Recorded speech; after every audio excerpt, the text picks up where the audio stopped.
ကျမတို့မေခရုံမြင့်တန်းကြားအစီအစဉ်မှာတီလေးတီဆေးအောင်စုံညိတ်ဖြောပြတင်ဆက်မှုအတွက်စီဝေးတဲ့စီဝေးခမ်းနားနေရာသို့ရောက်ရှိခဲ့ပါတယ်ရှင်။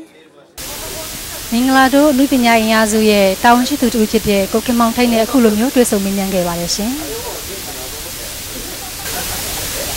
မင်္ဂလာပါကိုခင်မောင်ထိုက်ရေ။ဟုတ်ကဲ့မင်္ဂလာပါဗျာ။အခုလိုတီလေးတီဖြောပြတင်ဆက်မှုစီစဉ်အတွက်စီစဉ်နေပုံလေးကိုနည်းလောက်ရှင်းပြပေးပါရှင်။ဟုတ်ကဲ့ပါကျွန်တော်တို့အခုချိန်စီစဉ်ထားတာတော့ပေါ့လေဒါပေမဲ့ match 2ရက်နေ့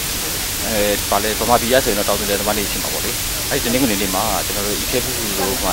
ရှိတဲ့ကိုကိုင်းလို့ဆိုတဲ့ဗမာလုပ်နေပွဲတွေပေါ့လေလုပ်နေကြ program ပေါ့လေအဲဒီမှာညနေခင်း6နာရီကိုကနေ9နာရီခွဲဖြစ်ပေါ့6နာရီဆိုပေမဲ့6နာရီဒီသင်ပြီးတော့6နာရီခွဲကြည့်ပြီးမှာကျွန်တော်ဗမာစံတော်ချိန်လိုပဲပြောရမှာပေါ့လေ6နာရီခွဲကြည့်ပြီးမှာကျွန်တော်တို့ပွဲစမယ်ပေါ့အဲ့ဒါတော့သိထားပါတယ်ဟုတ်ကဲ့ခမ်းမကတော့လူ800ကျော်ဆန့်တဲ့ခမ်းပေါ့လေဟုတ်ကဲ့လောလောဆယ်ပြင်ထားတာတော့ပွဲနဲ့ပတ်သက်ပြီးတော့အဲ့ဒီအစီအစဉ်ရှိပါတယ်ရှင်အခုတော့တီလေးတီစီစဉ်မှုအတွက်ရည်ရွယ်ရတဲ့ရည်ရွယ်ချက်လေးနဲ့ဒီမြန်မာဂျပန်နိုင်ငံမှာပြပြနိုင်မှုအတွက်ရည်ရွယ်ချက်လေးကိုပြပြပေးပါရှင်ဖြောပြရတဲ့ရည်ရွယ်ချက်ဆိုတာကတော့ကျွန်တော်တို့ဗမာ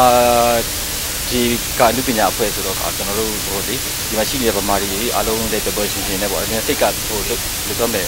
ရုန်းကန်နေကြတဲ့ပြင်မတွေဘဝမောတွေကိုကျွန်တော်တို့တတ်နိုင်တဲ့လောက်ပြေပြောင်းနိုင်ဖို့ပြောကြရရှင်းကြစိတ်ရှင်လန်းကြဖြစ်သွားပြီလို့ဆိုပြီးတော့ဒီအဖွဲ့ကလည်းစီစဉ်ထားတာဆိုကျွန်တော်တို့နဲ့ချိတ်ပြီးတော့ဒီပွဲလေးဖြစ်အောင်စီစဉ်မယ်ဆိုတဲ့ရည်ရွယ်ချက်ပါပဲပေါ့လေအားလုံးနဲ့တခြားဟိုအဓိကရည်ရွယ်ချက်ပါဆိုပါစို့ဗျာနောက်ထပ်သိချင်တာလေးတခုကဒီတီလေးတီဖြောပြတင်ဆက်မှုအငြိမ့်စီစဉ်ရဲ့နောက်ဆုံးအကျိုးရလက်ဘာများဖြစ်လာနိုင်မယ်လို့မျှော်မှန်းမိပါသလဲရှင်အကျိုးရလက်ဆိုတော့ရလက်က2မျိုးတော့ဆိုတာတော့ရှိမှာပေါ့နော်တစ်ခုကတော့ငွေကြေးနဲ့စဉ်းစားလို့ရပါတယ်တစ်ခါကတော့ဒီပွဲရဲ့ဒီကျွန်တော်တို့ဒီပုံမှာရမယ့် image တွေအညက်ပေါ့လေဆိုတော့နှစ်ခုရှိနေပါတယ်တစ်ခုကတော့ဒါပေမဲ့ကျွန်တော်တို့အနေထားစဉ်းစားကြည့်တဲ့အနေထားပေါ့ဒီပွဲကတော့အောင်မြင်မယ်လို့ကျွန်တော်တို့ကတော့ယုံကြည်ပါတယ်ဒါကြည့်တော့ခုနပြောသလိုအကျိုးမြတ်ဆိုတာဖြစ်လာပါမှာပဲဖြစ်လာဆိုသူတို့ရဲ့ပြောမဲ့တင်ဆက်မဲ့အစီအစဉ်တွေဟာပြည်သက်တဲ့ရင်းနဲ့ရောက်သွားမယ်သူတို့ပြောချင်တဲ့ dialogue တွေကပြည်သက်တဲ့ရောက်သွားရင်ဒါကြည့်တဲ့လူတွေအတွက်ကိုကျွန်တော်တို့နိုင်ငံအတွက်တစ်ခုခုသူတို့လုံနိုင်မယ်ဆိုလို့ရှိရင်ဒီဟာကျွန်တော်တို့ရဲ့ရည်ရွယ်ချက်နံပါတ်1 main ပါပဲဒုတိယရည်ရွယ်ချက်အမြတ်ဆိုတဲ့ပေါ့လေအကျိုးအမြတ်ပေါ့လေဆိုတာကတော့ငွေကြေးကဏ္ဍတော့ရှိလာနိုင်ပါတယ်ဆိုတော့ဒါကတော့သူတို့အတွက်လည်းဖြစ်ပဲအဓိကကတော့ဗျာကျွန်တော်တို့ကတော့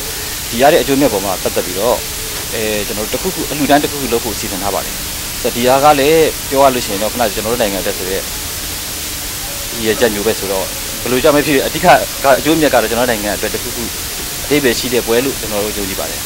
ရှင်အခုလိုမျိုးဖြေကြားပေးတဲ့ကိုခမောင်တက်ကိုကျေးဇူးထူးရှင်ရှိပါတယ်ရှင်ကျွန်တော်တို့ကျေးဇူးတင်ပါတယ်ဟုတ်ကဲ့ပါ